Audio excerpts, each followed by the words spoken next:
Hey guys, welcome back to the show. Thanks for tuning in again.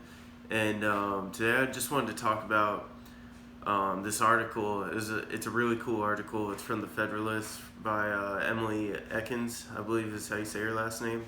But it's just titled "Most Americans Are Scared Stiff to Talk Politics and Why." And this is an important thing for me because the more I've been talking, and it's an uncomfortable conversation because everyone's offended by everything nowadays, but it's important to just because people are emotional doesn't make them right. And that's kind of how I feel about the left and Black Lives Matter and talking about Antifa and stuff like that and people that hate Trump. Like, just because you're emotional doesn't make that person right. Like, that's not all there is to it. Like, don't go along with it just because they're upset about it. So anyways, before we get into it, please like, comment, and subscribe. Please subscribe to the channel. That really helps me. But it starts out, does it feel like you're walking on eggshells lately when talking about politics? You're not alone. A new national survey of 2,000 Americans I conducted at the Cato Institute finds that 62% of Americans say the political climate these days prevents them from saying what they believe because others might find it offensive. This share is up from 58% in 2017. And it's pretty obvious. I'm a conservative, that's no secret, and sometimes I think that Trump doesn't always make the best decisions, but he's obviously the best candidate for the job right now, obviously.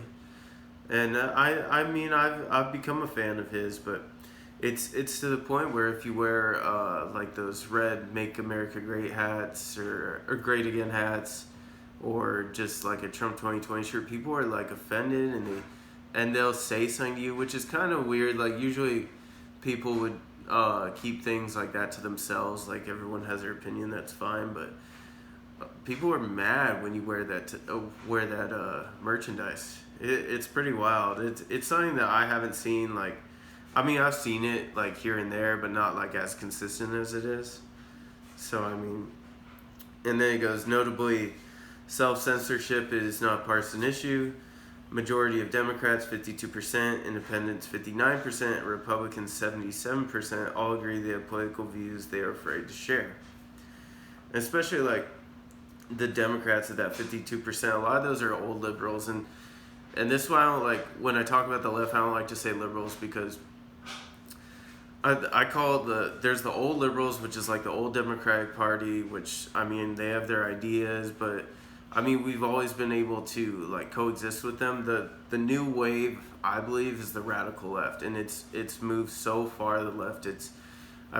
Bernie Sanders really kind of kicked it off. Then it's the squad. It's AOC, it's Ilhan Omar, it's Rashida Tlaib, and Ayanna Pressley, and then it kind of trickles down from there. Here, and most Democrats now have recognized that. This is who kind of runs the party now, so that they've gotten more and more radical, and that goes with the news media too. It just, once you've gone that far, it's hard to come back from that. So anyway, continues on. Sorry. Only far left feels free to express political opinions. Like I'm saying, it's the far left. Only staunch progressives reach a majority, 58%, who feel free to speak their minds. And like I was saying with the old school liberals, I don't know where they stand right now, because obviously it'd be kind of a contradiction for them to come our way, or do you go to the far left? And a lot of them, and the middle, this is the middle too, the independents and the old school liberals, even some liberals today, I guess they're probably going to jump ship to the right because they are scared of the radical left. They don't believe in what the radical left is saying, like abolish police, defund police, whatever you want to call it. It's insane. And how they're gonna, the Green New Deal, which is going to cost several $1 trillion, who's going to pay for that? So, but centrist liberals disagree. A slim majority, 52%, feel they cannot say what they believe in the current environment, up from 45% in 2017. Yet just a few years ago, liberals felt they could openly express themselves 54%. In fact, nearly all political groups are self-censoring more today. And it's true, and like with the radical left, the far left, if you're not saying what they're saying, if you're not agreeing with what they agree with, then they'll cancel you. That's what they want to do. They want to cancel you. They want to shut you up. And this is what it's always been. And that's why I think it's important.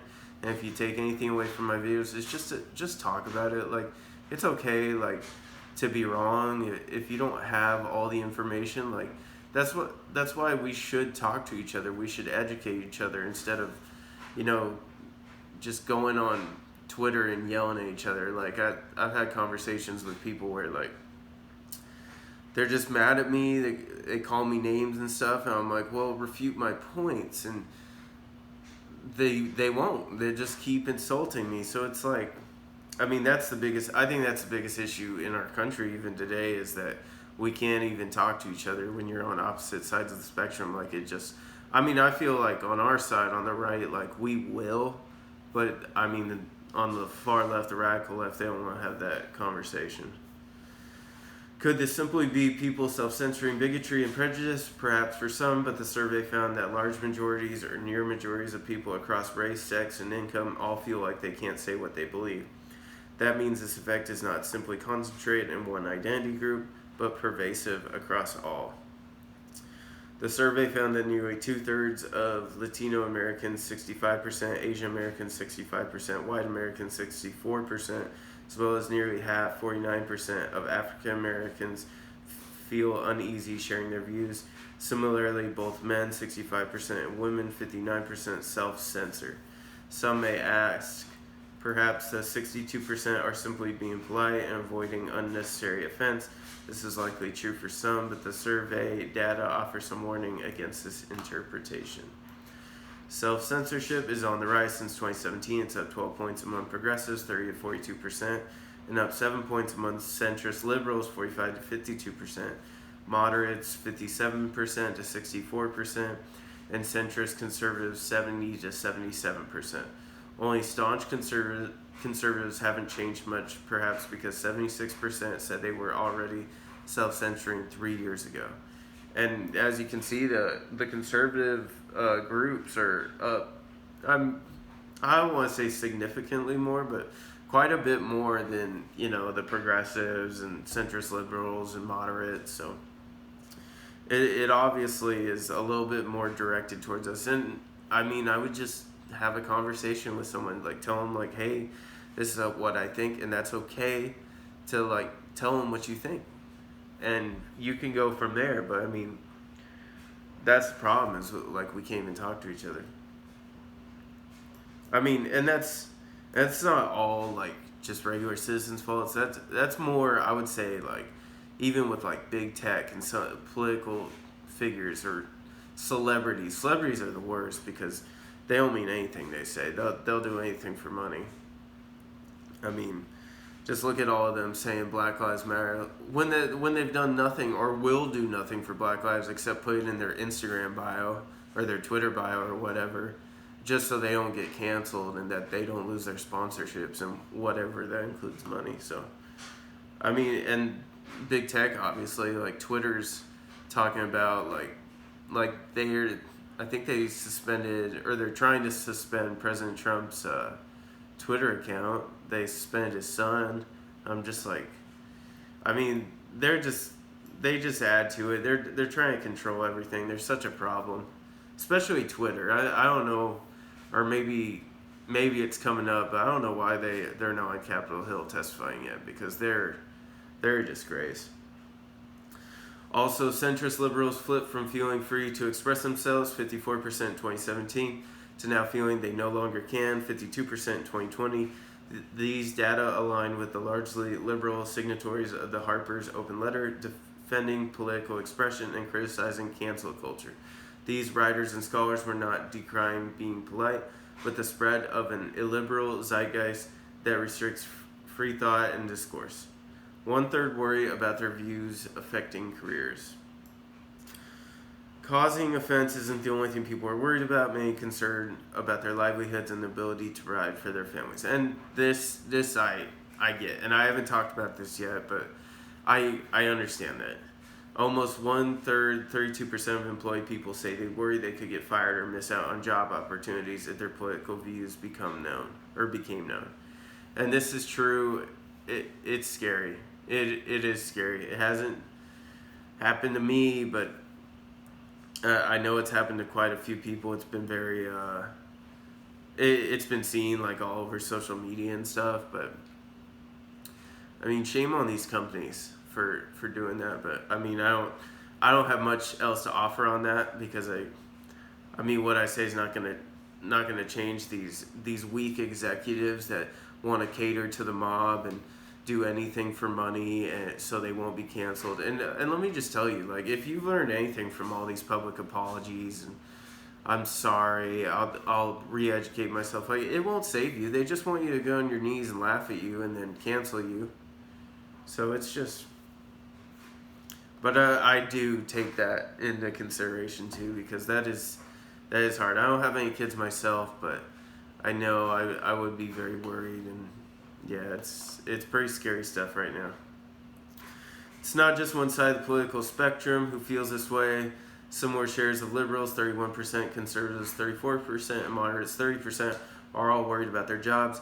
These fears cut across demographics as well. 38% of Hispanic Americans, 31% white Americans, 22% of African Americans, 27% women, 35% of men, 36% of people earning less than $20,000 annually, and 33% of those earning more than $100,000 annually all fear cancel culture. So it doesn't matter how much you make. Like, we're all afraid here of it.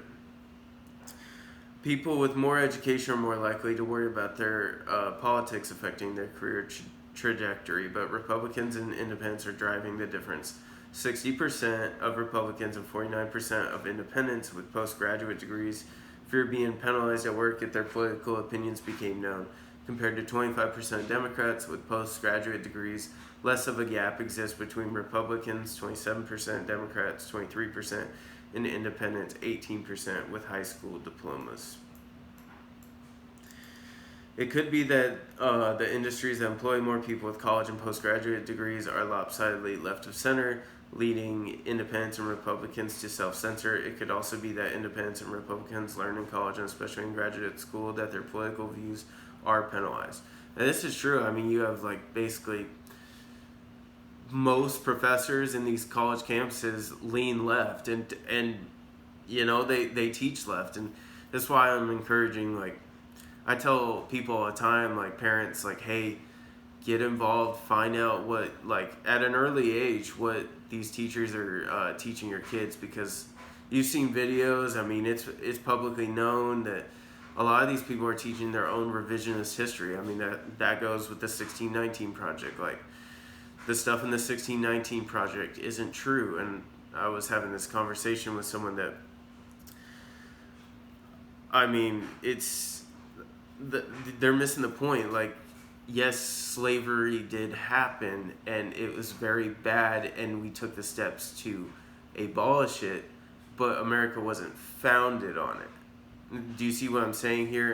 And there's facts that back this up, and there's no facts to back up that America was founded on slavery, that we came to America to build our own country to keep slavery. That's not true. I mean, and they're teaching that, and last time I said it, I mean, it could be more now, but like 3,500 schools already have it in the curriculum. So be sure to get involved as far as that aspect goes, because the revisionist history, it just keeps happening. And they're doing this in media, of course, like Colin Kaepernick all over Disney Plus now. Like, I would cancel that subscription for sure. Like, and that's what people go to. And the left knows this. The left's very good at this. They've been doing it for a long time. And the right is not good at this, is how they've infected, like, every major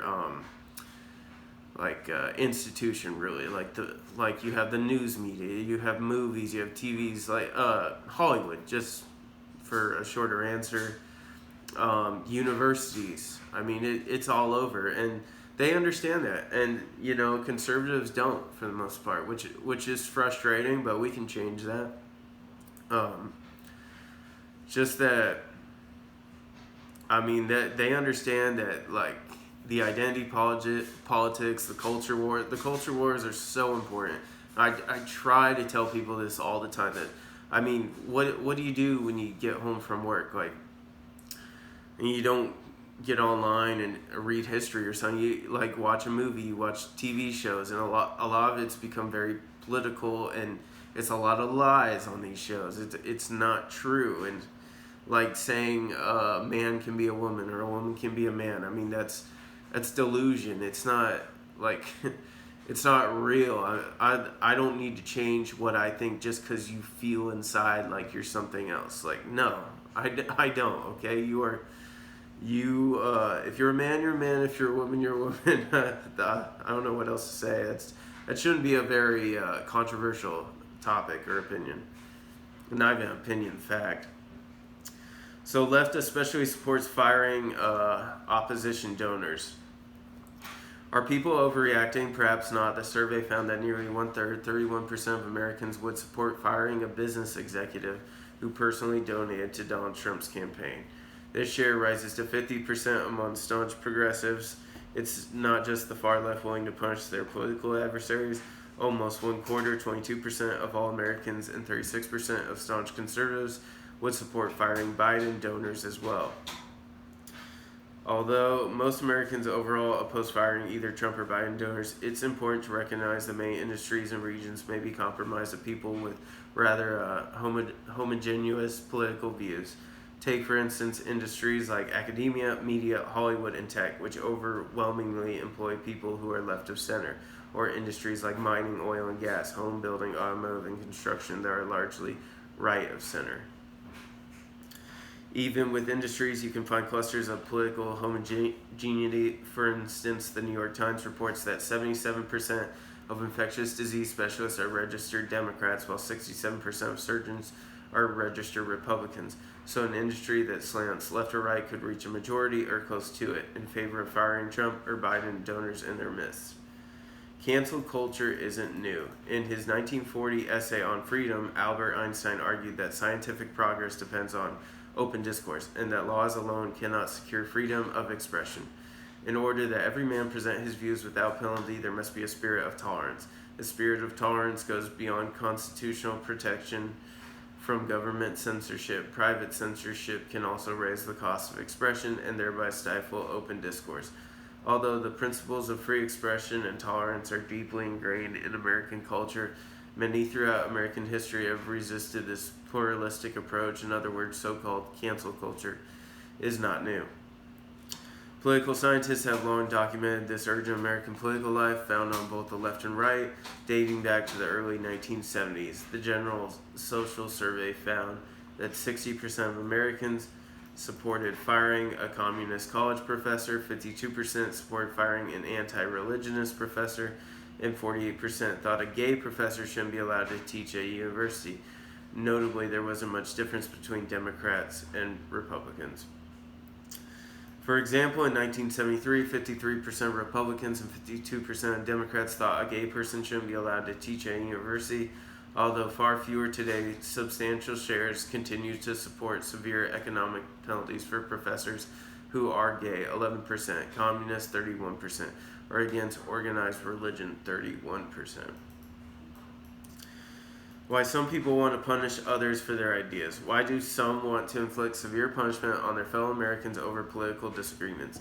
This desire to silence one's political opponent is separate from efforts to marginalize overtly bigoted speech and behaviors, efforts most Americans support. Well, what explains the psychological motive behind cancel culture that increasingly captures innocent people and shut down political discourse? Research in political psychology has found some personality styles are more demanding of conformity and more willing to squash dissent. In academic parlance, it's called the authoritarian personality.